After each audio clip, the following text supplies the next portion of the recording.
zusammen. Schon die sacht umfassende Hand des Geliebten macht die Brust des Mädchens erschauen. Ihr flüchtiger Blick verführt ihn. Spring is coming. Between the sexes the game resumes. The lovers find their way to one another. The beloved's gently enclosing hand shocks the girl's breast cold. Her glance seduces him. In a new light, the landscape appears to the lovers in spring. The first flocks of birds are sighted, very high. The air is already warm. The days are becoming long, and the meadows keep their brightness late. The growth of the trees and grasses in spring is measureless. Fruitful, unceasingly is the forest, and the meadows the fields. And the earth gives birth to the new without heed. Bertolt Brecht and Margarete Steffin met, that is, they were in the same room together, for the first time in October 1931. He was 33, from Augsburg, son of a well-to-do bourgeois family. She was 23, from a poor district of Berlin, an activist in the world of communist music, poetry and theatre, daughter of a seamstress and a builder. Steffin and her friends had heard of Brecht, of course, but his politics, the threepenny opera, his money-making had seemed to them more than a bit dubious, and they were watching with interest his new direction in the learning play, The Measures Taken. She was at the rehearsal of a satirical review, Wir sind ja so zufrieden. We are so contented. Brecht was one of its authors. When he came in, he was shabbily dressed, and his hair, which it was obvious he wore cut very short, needed cutting again. He didn't even take his cap off, just touched it lightly, and everybody was delighted and said, "Hallo, Brecht!" So that's Brecht, is it? I thought to myself. He looks hard up. Must have got through all his threepenny opera money. He looked worn out, and really was, so it seemed, because although the rehearsal was laid on for him, only occasionally, and very quietly, did he say anything at all, and he conversed with only one of us. I thought him very shy and diffident. Anybody else behaving like that, you'd have said he was rude. But in him the effect was only of unsureness. When he left, halfway through the rehearsal, I scarcely noticed. But he had noticed her, and offered her a part in his new play, The Mother, set in Russia, 1905 to 17. Rehearsals began in December. The first performance came in January 1932. Steffin played the servant girl, whom in the final scenes the mother, Pelageya Vlasova, instructs in guileful revolt against the war and against the class that caused it. Pelageya remained Steffin's favourite among all Brecht's characters. But even as she was rehearsing, her tuberculosis, first diagnosed in 1927, came on again, and worse.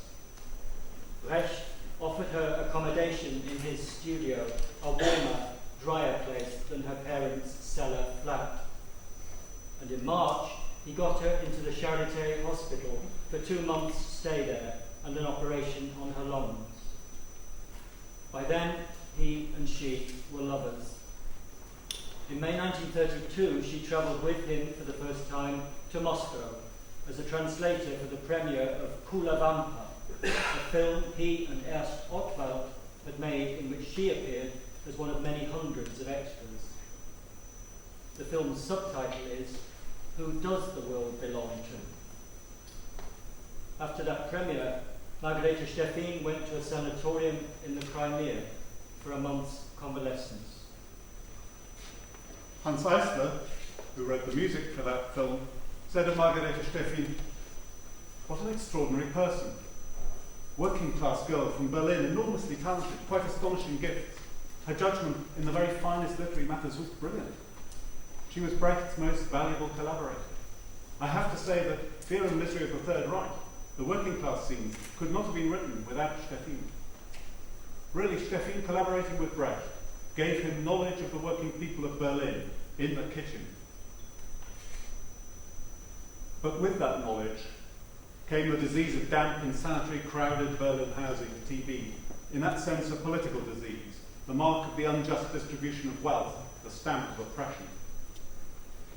In the course of 1932, in love and fighting her illness on the brink of Hitler's seizure of power, Brecht and Steffin collaborated ever more closely on works intended to further the struggle for emancipation. Ballad of the Water Wheel. All great men, the poet's teachers, in their tales on starlit nights, though they soar aloft like meteors, plummet down like meteorites. That's a comfort sure and well worth knowing. But for us who toil to keep the great men going, there's so precious little to be paid for. Rise or fall, they both needs must be paid for. And the water wheel just goes on turning. Fortunes come and go, you know the deal. While the water down below must keep on churning. Its only purpose is to drive the wheel. Oh, we've had so many masters. We've had tigers and hyenas. We've had heroes. We've had bastards. They all took us to the cleaners. Soon the whole damn business starts to pall. Once you felt one boot, you felt them all. We're the ones they like to kick, you see. We don't want different masters, but to be free. And the water wheel just goes on turning. Fortunes come and go, you know the deal. While the water down below must keep on churning. Its only purpose is to drive the wheel. And they brawl and beat each other's brains out, scrapping for the booty. Gladly they denounce their brothers. Swear it's just a simple duty. Endless feuds are to our masters liking. Only one thing gets them more excited. If we dare to hint, we might try striking. Suddenly, they're all of them united. Then the water wheel will cease its turning, and the endless play begins to stall. When at last the water gives up merely yearning, and instead begins to take control. Brecht was driven as much by eros as he was by revolutionary politics. His serving the cause, which Steffin, as his secretary, close collaborator, and lover, was inevitably a fraught affair. He was married to the Jewish Helena Weigel and had 2 children by her, as well as a son from a previous liaison and a daughter from a previous marriage. Like Goethe, but more recklessly, he was almost always in love. Margarete Steffin, his comrade in the struggle against a political order, fascism, that would have annihilated the very idea of justice and personal happiness, had herself to struggle against him for her own identity and independence. And like none other of the women he loved and who loved him, she could answer him back as a writer in poems. Before long, they were swapping sonnets. They chose a phrase, the harmless South German greeting, Grüß Gott, God greet you, to express their secret closeness when they were in company. For them it meant, I am touching you. In their letters it appears as the abbreviation, G.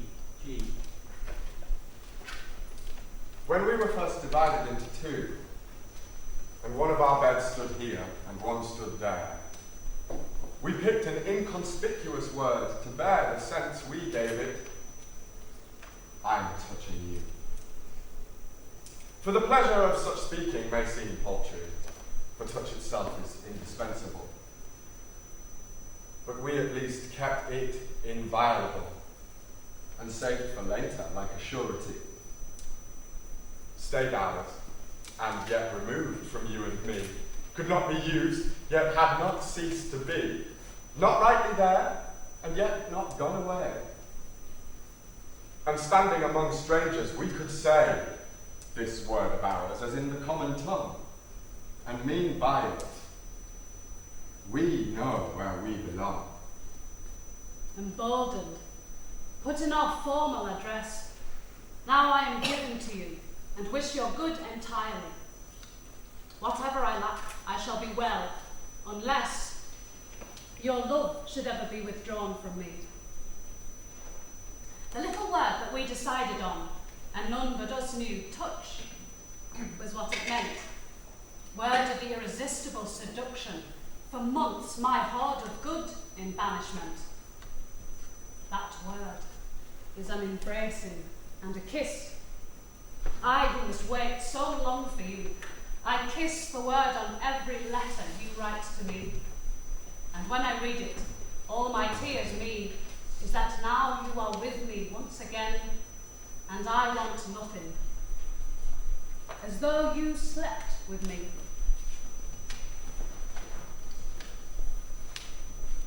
Brecht left Germany with Helena Weigel and their son Steffin the day after the Reichstag fire, the 28th February 1933.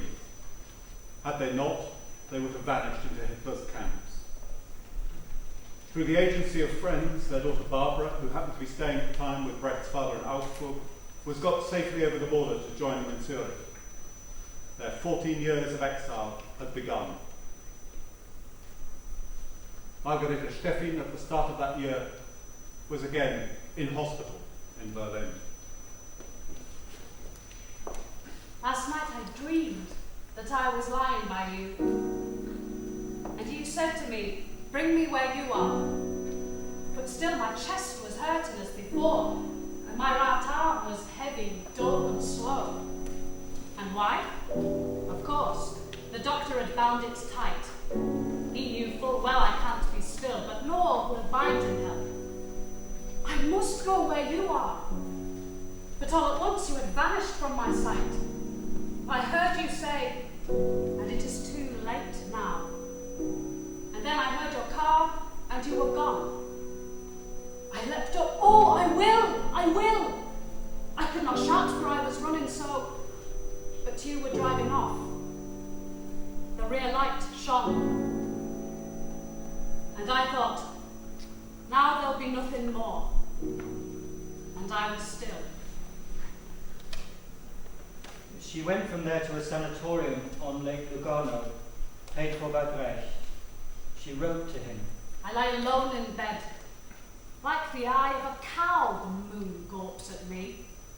And the mild night air, through which a Tom has yowled hour after hour, would make me yowl as well. But I'll be quiet now. And yet, I've no desire to be quiet. I'd rather we were lying here, us two. And much I'd let be done with me by you. That doesn't mean that I am bad, does it? They say your garden, if you want abundant flower in there and blossoming and scent, water it heart and soul and plenteously.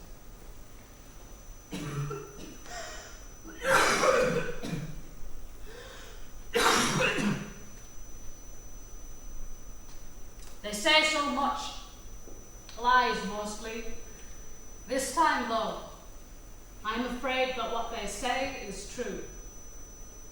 It makes me bitter lying here, just me. Call to a sick communist. We hear you have been taken sick with tuberculosis. We entreat you, see this, not as a turn of fate, but as an attack by the oppressors who exposed you, poorly clothed and in damp housing, to hunger. That is how you were made sick.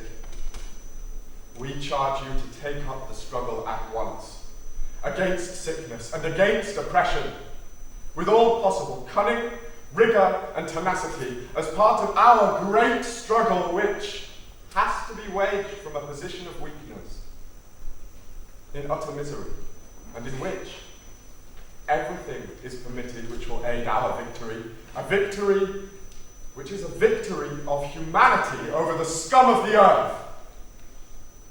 We await your return as soon as possible to your post, comrade. Discharged from the sanatorium in April 1933, debarred from going back to Hitler's Germany and having no wish to, she joined Brecht and his family in Paris. And when they moved on to Denmark, to Svendborg on the island of Fyn, she stayed behind in Paris for some months, seeing to his interests there, learning French, writing him poems and letters, reflecting, sometimes unhappily, on how she stood with him. I live almost as high as him, and so, making his way into my room at night and robbing me of my beauty sleep is quite an unproblematic thing for him to do. He comes in quiet, sits by the bed at ease. Before I've covered up my nakedness, he grins at it with that sly grin of his and sings the time away with what he sees. With fingertips he plays on leg and knee, on thigh and hip, kisses my throat softly, fondles my breast and strokes my hair. He is a connoisseur of every melody, vanishes without a sound when he's fooled me. And I don't know, was it really him who was there?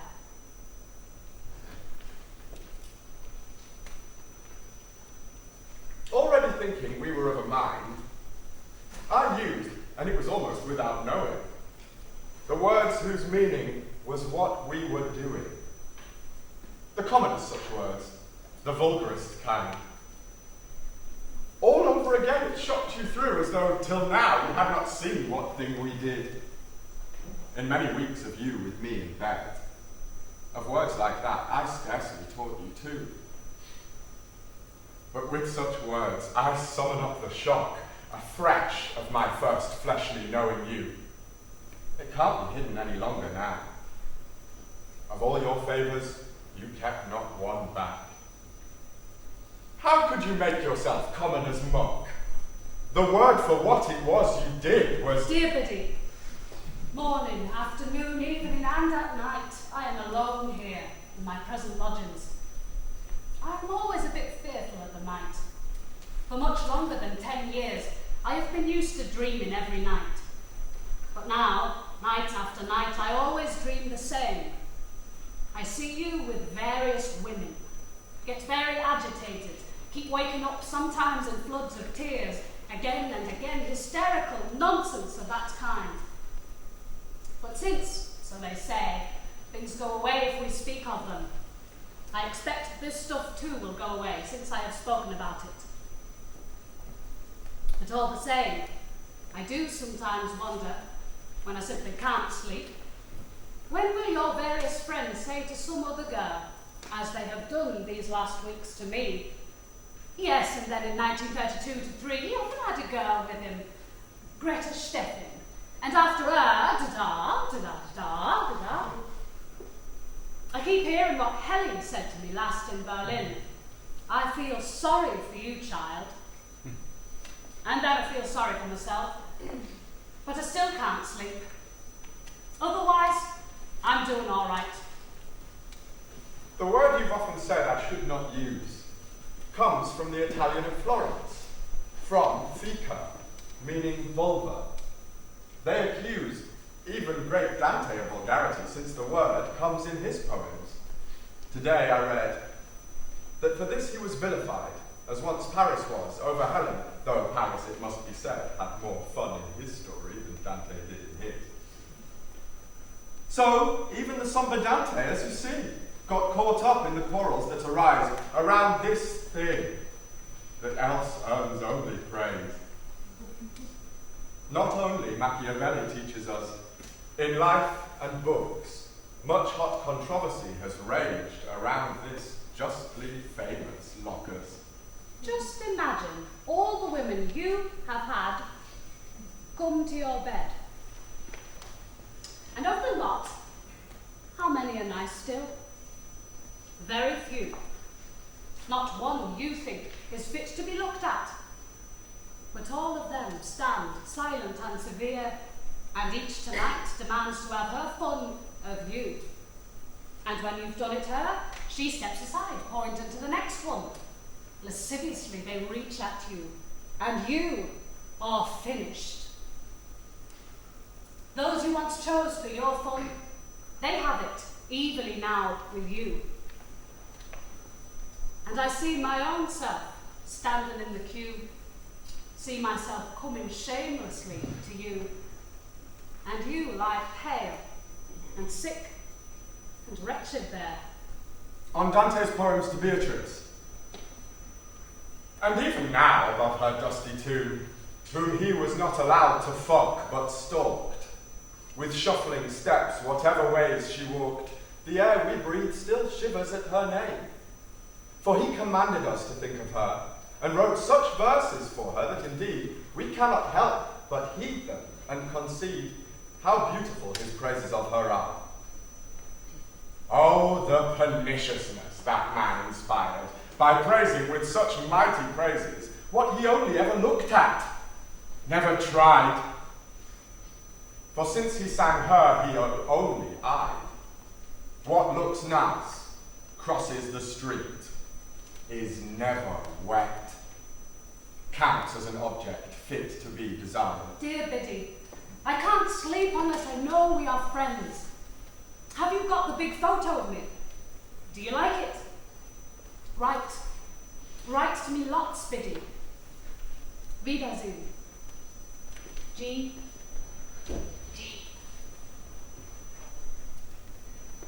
During the first years of exile, before the war closed in, Brecht and Steffin did a good deal of travelling and spent months abroad, making and furthering the contacts that would enable him to earn a living as a writer, put his theatre into practice, and to speak out against the barbarous regime in Germany. Together or separately, they were in London, Moscow, Leningrad, New York, Paris. When apart, they corresponded, swapped poems. She mastered languages, English, Russian, French, Danish, Swedish, Finnish, to translate for him, to advance his work, all the while living with her illness on combating it in hospitals and convalescent homes in Moscow, in the Caucasus, in Crimea, in Copenhagen. His infidelities grieved her. She fought back. He was easy to make jealous. And by main force of her love and her many gifts, she made herself indispensable to him. When I come to you, please let it be just as though I came in every day. And for the few hours with you, let me not want anything myself in any way. And when I'm with you, then you must tell me what will and has already come to pass. But do not talk about the other women. And let me be. So all I say is yes.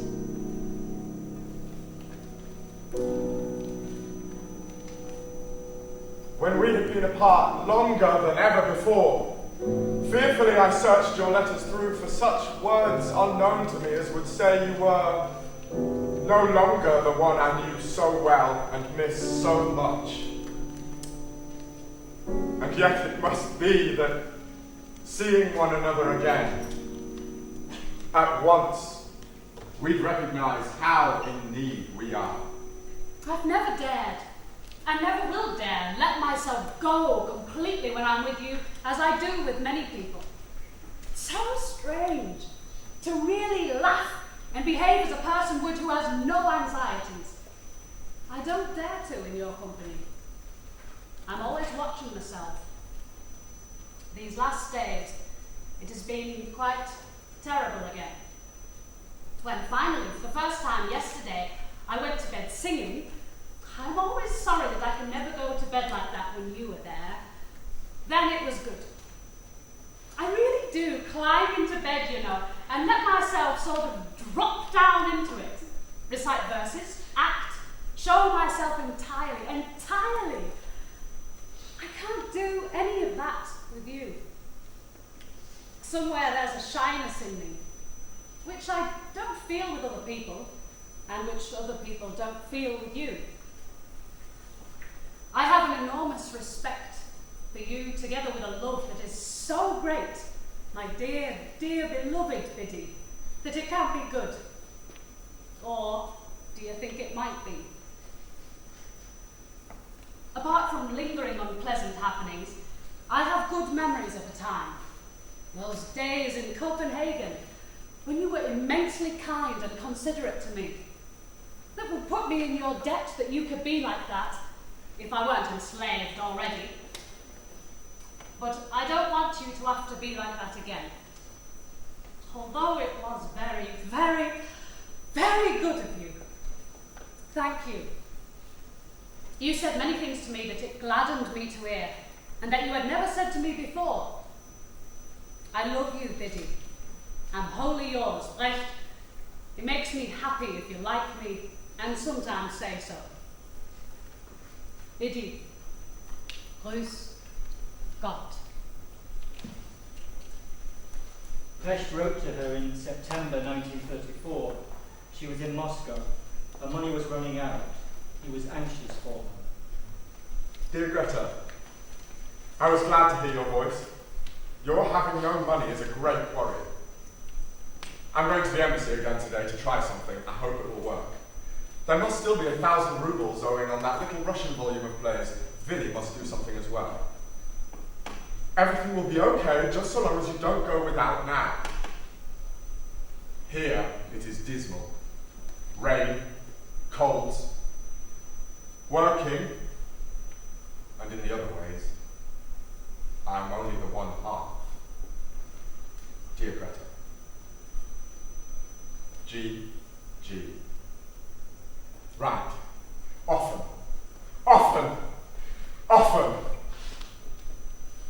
The following winter, he was in New York, staging his play The Mother, and trying without much success to promote himself.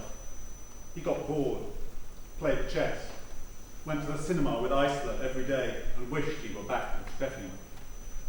He sent her a gift.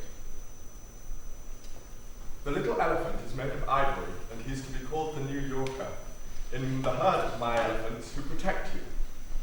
He is little, but good. Dear Greta, I hope you will have a warm Christmas. Where? I'd so like to carry you to bed after it.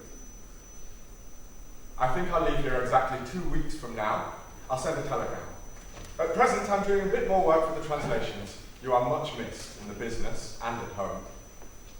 Nobody gives me their opinion as you do. Playing chess with Isla, the score is 1-all. It's not the same as with you, dear Greta. I do hope I'll see you in Copenhagen, even if it's only for 2 or 3 weeks. I don't want you to go before I arrive. Dress for me then. And undress, dear Greta. Tell me everything. G. Brecht bought Steffin such miniature wooden or ivory elephants wherever he could find one in the cities he visited without her, so that she had a small herd of them to be her guardians, he said. When he failed to write to her during his weeks in Paris in 1937, for example, he imagined them siding with her against him. Encounter with the ivory guardians.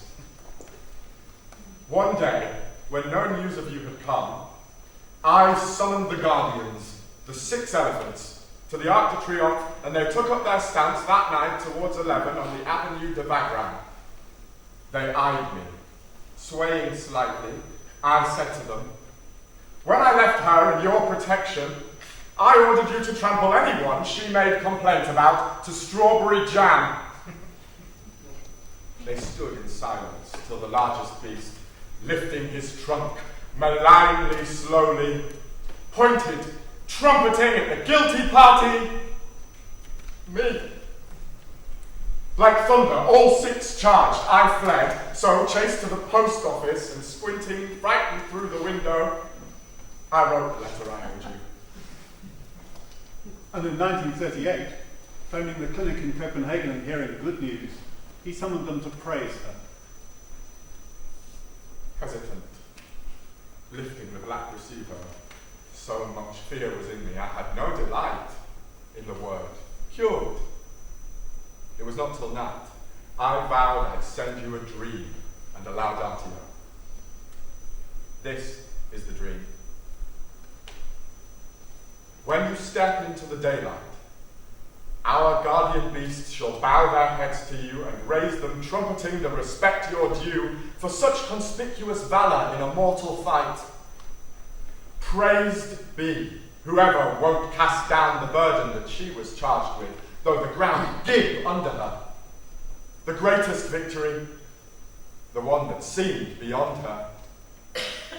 The smallest, whitest beast shall give you thanks for this, that you by courage and by canniness saved us the fighter and the good woman. Brecht's sonnets to Margarita Steffin are a very characteristic mixture of the highly literary, sexually blatant, aggressive, possessive, comradely, loving, cherishing, tender. Behind them, whatever their tone, is the man in whom, for all his great gifts and appetites, she had seen at their first meeting much anxiety, diffidence, and vulnerability.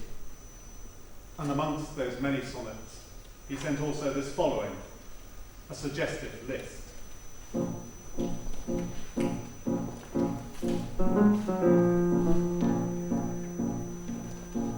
At night, by the hedge they hung the washing on. By the stream, in the wood, you were standing, wilderness. In the small wooden bed, under the bronze likeness. On a Swedish bed in the workroom, just begun drying. On the hillside at a steep angle. Behind the cupboard, by the window in the writing room. At the inn, the oil stove stank. In that same storage corner of the writing room, post perandial. Excitement by pianos in the monastery. Furnished, you threw the key down from the balcony.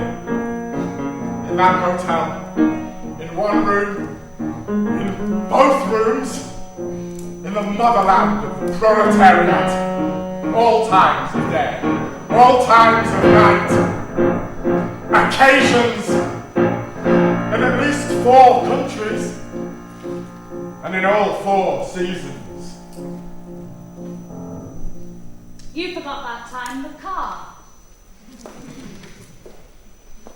And here's a sonnet he wrote to her, absent from him, in the Soviet Union in September 1934.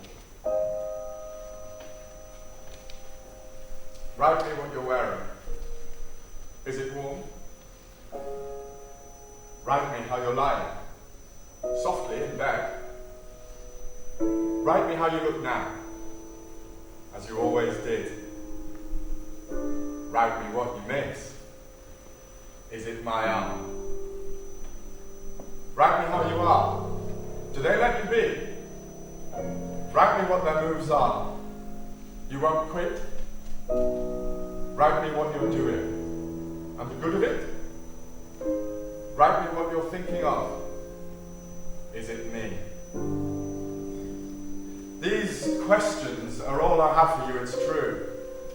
And I can hear what comes to me in answer. When you're tired, I can carry nothing for you. And I can give you nothing when you hunger. It's quite as though I'd quit the world and were no more there than if I'd forgotten you. And this to her from London that same winter. Buying oranges. In a yellow fog along Southampton Street, suddenly a baron, a slattern, picking at her paper bags and fruit in lamplight. I stopped, struck dumb, like one who has seen what he was running after, there, put in his way. Oranges! No thing else could it ever be. I blew some warmth into my hands and quickly fished in my pockets after cash to pay. But then, between the pence being in my grip and glancing at the price there written up, in smudged charcoal on newspaper, I caught my own wry, whistling undertone. For at that moment, bitterly, this came clear. Of course, you are not anywhere in this town. After Hitler's annexation of Czechoslovakia in March 1939, and the destruction in Prague of the third volume of Brecht's works being printed there, the exile situation in Denmark became critical. War and invasion ever more certain, they began moving on, just out of reach of the regime that would have killed them, through Sweden, Finland and the Soviet Union, and finally to America. Hard times, throughout which, into the last hours of Steffin's life, their collaborative work continued. Brecht's journal gives some account. June to October 1938, Walter Benjamin was their neighbour in Skovsborgstrand, working at his essay on Baudelaire, eating with them, listening to the radio, discussing Lukács and socialist realism, and once a day, playing chess with Brecht. Steffin was translating the memoirs of the Danish author Martin Andersen Nexø, which she and Brecht would edit and publish together. Her sister, the wife of a metal worker, visited. Steffin gave her Brecht's work in progress, his Julius Caesar novel, to read, wanting her opinion. Eisler thought Steffin's judgment remarkable, even though she was an autodidact. Brecht valued it precisely because of that. He wanted to write intelligibly for those who would teach themselves against a social order that had denied them an education. In January 1939, Brecht noted very anxiously how bad things were getting for their friends and colleagues in the Soviet Union. Now Koltsov too has been arrested in Moscow, my last contact over there. No one knows anything about Tretiakov, who is being called a Japanese spy. And nothing either about Karol Lineha, who is supposed to have been conspiring for her husband in some Trotskyist fashion in Prague. Reich and Asilatsis don't write to me anymore. Greta gets no answers from her friends in the Caucasus and in Leningrad. Bela Kun is arrested too, the only politician I met. Meyerhold has lost his theatre. When the war began, Brecht addressed another sonnet to Steffin as his comrade and fellow wayfarer in times becoming ever more dangerous. One thing I do not want. You flee from me. Complain, I'll want to hear you anyway. For were you deaf, I should need what you say. And were you dumb, I should need what you see. And blind, I'd want to see you nonetheless. Given to watch for me, companion. The way is long, and we're not halfway done. Consider where we are still, in darkness. Leave me unwounded is not good enough, nor is somewhere. Only here will do. Take longer with the task, but you can't be let off. You know whoever's needed is not free, but come whatever may, I do need you. I say I could just as well say we. In April 1940, after the German invasion of Denmark and Norway, the exiles moved to Helsinki. On the 11th of June, Brecht notes, for the umpteenth time going through The Good Person of Sichuan again, word by word, with Greta. 6 months later, their situation in Finland worsening. Her health worsened too.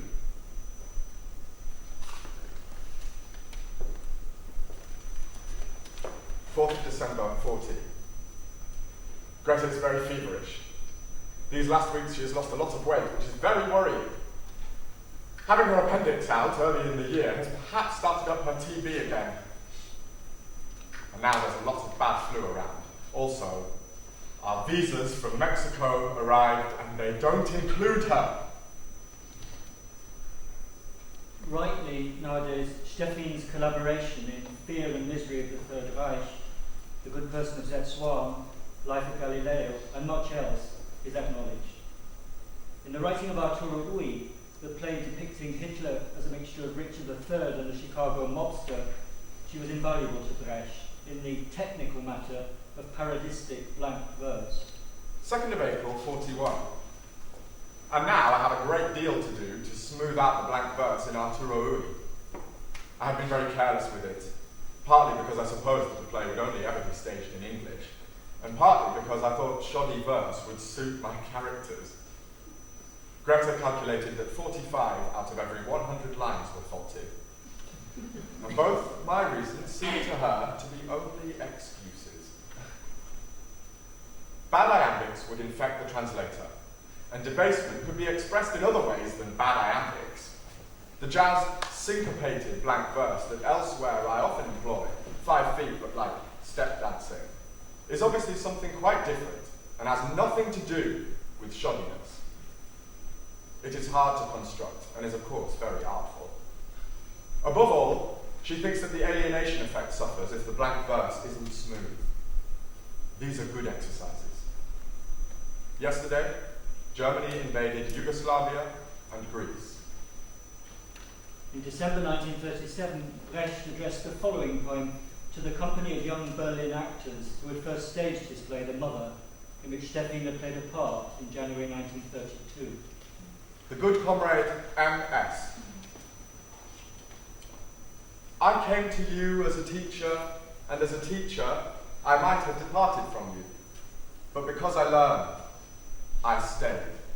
For later also, finding refuge beneath the Danish thatch, even then I did not leave you. And you gave me one from among you to go with me,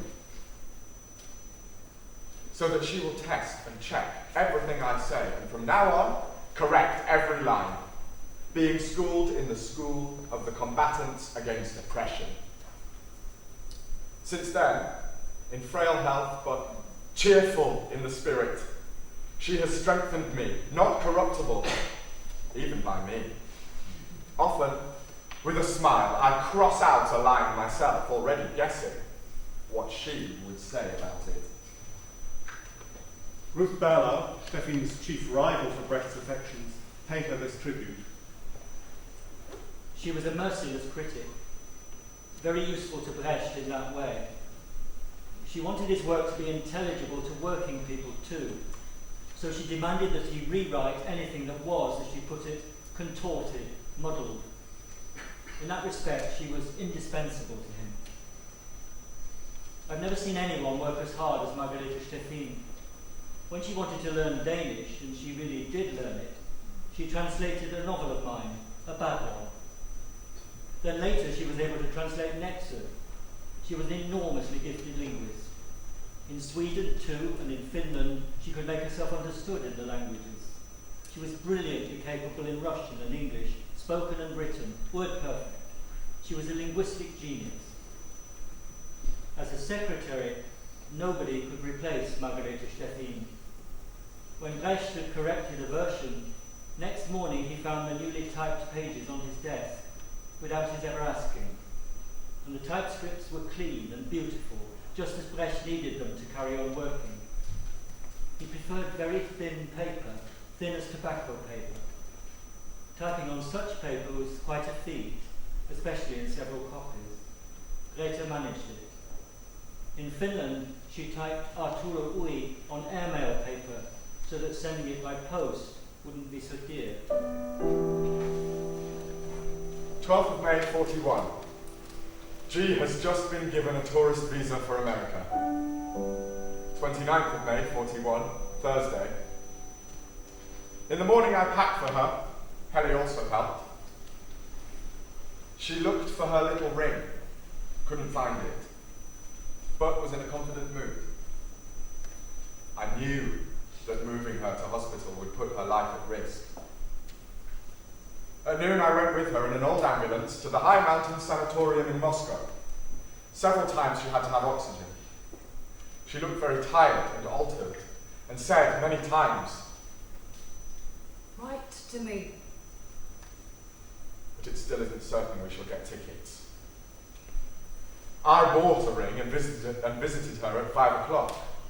She was calm, and as usual, I was almost cheerful when I left. I told her, I'll go on to America. I've got the tickets. She was calm. She smiled and said in a deep voice, That is good. 30th of May, Friday. At noon, I went to the sanatorium with a little elephant that she liked very much. I fetched her a pillow, she said. I'll come on after you. Only two things can stop me. That it will kill me, and the war. She was quiet again and smiled without an effort when I left. She said, You have said such things to me that I am quite at peace. At 5 o'clock, I left for Vladivostok. For the whole of June, there is no other ship. America's entry into the war is imminent.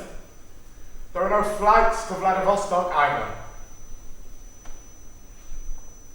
No telegram in the following days. 31st May. In the night, I felt not too bad. On 1st of June, during the day, I felt worse. Love from Greta. 4th of June, 41. At 9 in the morning, she died. Margareta Steffin knew she would die young.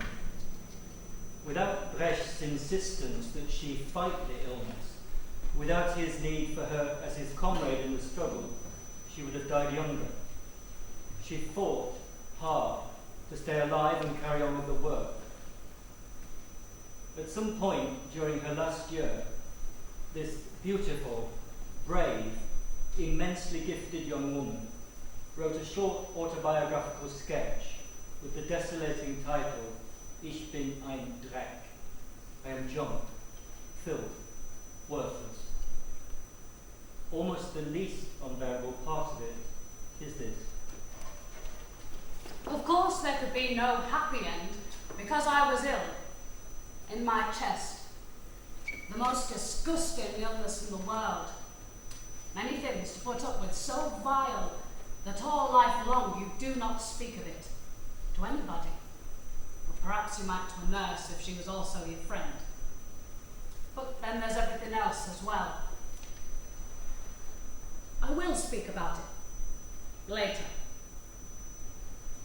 When I was 17, we were walking in the woods among young birch trees. It was wonderfully beautiful and we were all having such fun. A gypsy came up and wanted to read our palms. How we laughed. She said some things to me which I have forgotten. Happiness in love, of course, and journeys, things of that sort. Then she said, you will die in your early 30s. I laughed even more. But secretly I was frightened.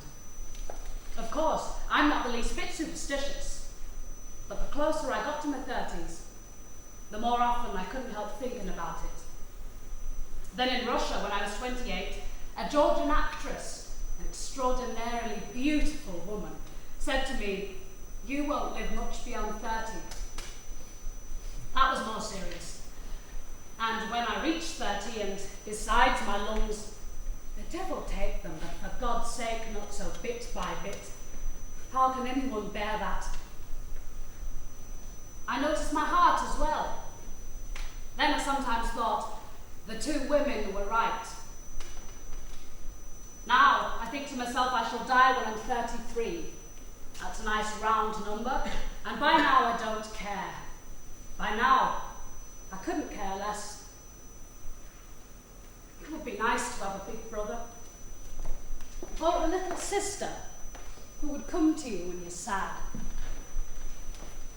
On the 13th of June, we sailed on the Annie Johnson for the USA. After a stop of 5 days in Manila, we arrived in San Pedro on the 21st of July.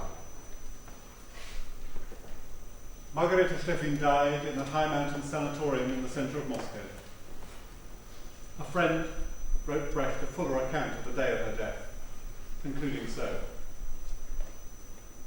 Her face was entirely peaceful. Her hands lay quiet, the left closed, the right open. I thought any moment she might wake up, she lay there so peacefully. I stood looking at her for a long time. Later masks were taken of her face and of her right hand. Dear Brecht, I never thought and still can't believe that I should have to send you this news. But be assured, what could be done was done. All the comrades in the clinic did their utmost for her. Everybody liked Greta. So modest, they said, so sympathetic. Even yesterday evening, she was telling the director about her mother in Berlin, how pleased she was that from America she might be able to do something to help the poor woman. For me too, having been so close to Greta through those last days, it is a terrible blow. I will dress Greta in the black dress she wore. The cremation is on the 6th, at 3. Brecht and his family moved into a house found for them by friends in Santa Monica. He wrote, "Here in this place, how I miss Greta. It is as though my guides have been taken from me just as I enter the wilderness." Then he wrote poems, saying it as well as it could be said. Then at the last, when death, who is not implacable, showed me the 4 ruined lobes of her lungs and shrugged, and could not ask it of her that she live on the 5th alone. Speedily I assembled another 500 tasks, things to be dealt with at once, next day, next year, in the next 7 years.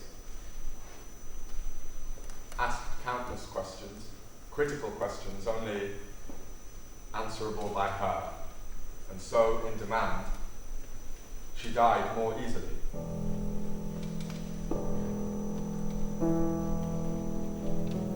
There's the wooden box still, for the notes when a play is being constructed. There are the Bavarian knives. The lectern is still there. There is the blackboard. There are the wooden masks. There's the little radio in the army trunk. There is the answer. But nobody asking the questions. High above the garden stands the Constellation of Steffin. Remembering my little teacher, her eyes, the blue angry fire, and her worn cloak with the wide hood and the wide hem, I named Orion in the sky the Constellation of Steffin. Looking up and contemplating it, shaking my head, I believe I hear a faint coughing. In the 9th year, fleeing from Hitler, exhausted by the journeys, the cold and the hunger of Finland in the winter, and waiting for the passport to another continent, our comrade Steffin died in the Red City of Moscow. My general has fallen. My soldier has fallen. My pupil has gone away. My teacher has gone away. The one who looked after me has gone. The one I looked after has gone. In the year after her Brecht, in his journal, reverted continually, compulsively, to the death of Margareta Steffin. 16th of March 42. I often see Greta with her things that she was forever packing into the cases. The silk cloth with the portrait on it that Cass painted. The little wooden and ivory elephants from the different cities I was in. The Chinese dressing gown, the manuscripts, the photo of Lenin, the dictionaries. She appreciated beautiful things, just as she understood the beauty of language. In Moscow, when I fetched her from the hotel to the hospital, she was lying down with the oxygen pillow, but she became agitated about her brown Finnish coat with the hood. That I must bring that too, and wouldn't settle until I showed it her. In this coat, so I found out later, for years, she had saved up and hidden 15 English pounds and smuggled them across the frontiers. These were to be her freedom. I loved her very much when I heard that. 6th of May 42. Greta's things, which were sent on to me, have doubtless gone for good. I hear that at the time, ships' entire cargoes were being burned here. I remember her possessions. The suitcases such as the poor have. Stuffed full to bursting with a broken comb, stockings beyond darning, scraps of paper, pencil stumps, shoes with holes in, photos of faded outings. They daren't throw anything away. 8th of May 42. The Finns are still fighting. The patience of human beings is enough to make you despair. Such hunger there was even a year ago. I had such a struggle to get hold of an orange for Greta or an egg. By the time I brought that egg to her, you'd have said her life depended on that one egg or that one orange. May to June 42. For almost a year, I felt oppressed by the death of my collaborator and comrade Steffin. So far, I've avoided thinking about it properly. Death is good for nothing. Not everything has to be for the best. No unfathomable wisdom resides in such matters. There can't be any consolation. 30th of June 42. I have done nothing and shall do nothing to get over the death of Greta, the loss of Greta. To reconcile oneself to what has happened, what good is that? The matter has many ends, which want continuing. Hitler killed her, and hunger. Hitler is still alive, and hunger rules the world. In my effort to save her, I was defeated, and to make it easier for her, even in that I could not do it. We should forget the works we succeed in, but not those in which we fail.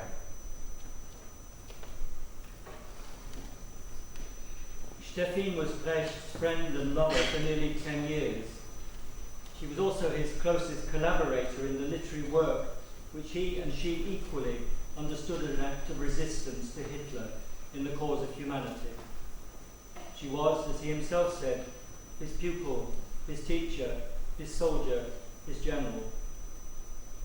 Brecht has often been accused of using people, women especially, but his relationship with Steffin, his love for her and his work with her should make us think more understandingly about what it meant in those times, in that struggle to use and to be used.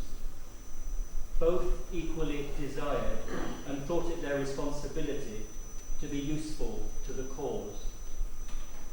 And the struggle, this must be obvious, is by no means over. Hitler is dead. But ideas akin to his are doing rather well lately. People holding such views have lately again begun to feel licensed to promote them. And as to hunger and other manifestations of injustice, inequality and oppression, there the struggle needs all the help it can get. Brecht and Steffin wanted a world in which a life worthy of human beings would be possible for all. She died young in that wish, and in the midst of circumstances very hostile to its ever being realised. He outlived her by 15 years. His life also shortened by the hardship and bitterness of the times he'd come through. He understood their own tragedy, that the struggle itself is harmful, the combatants themselves suffer harm to their own humanity.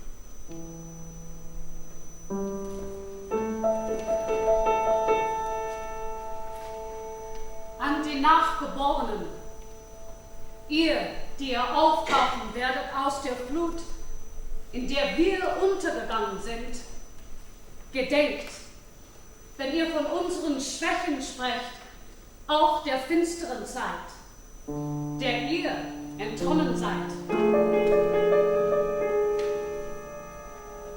You, who will emerge again from the flood, in which we have gone under.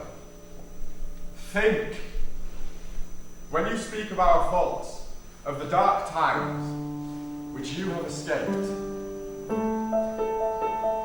We went changing countries more often than our shoes, through the wars of the classes, despairing, when there was injustice only, and no indignation.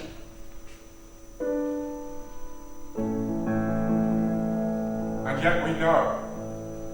Hatred, even of meanness, makes you ugly.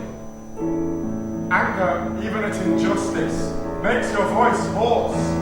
Oh, we who wanted to prepare the land for friendliness, could not ourselves be friendly? You, however, when the time comes, when mankind is helper to mankind, think on us with forbearance. You forgot that time in the car.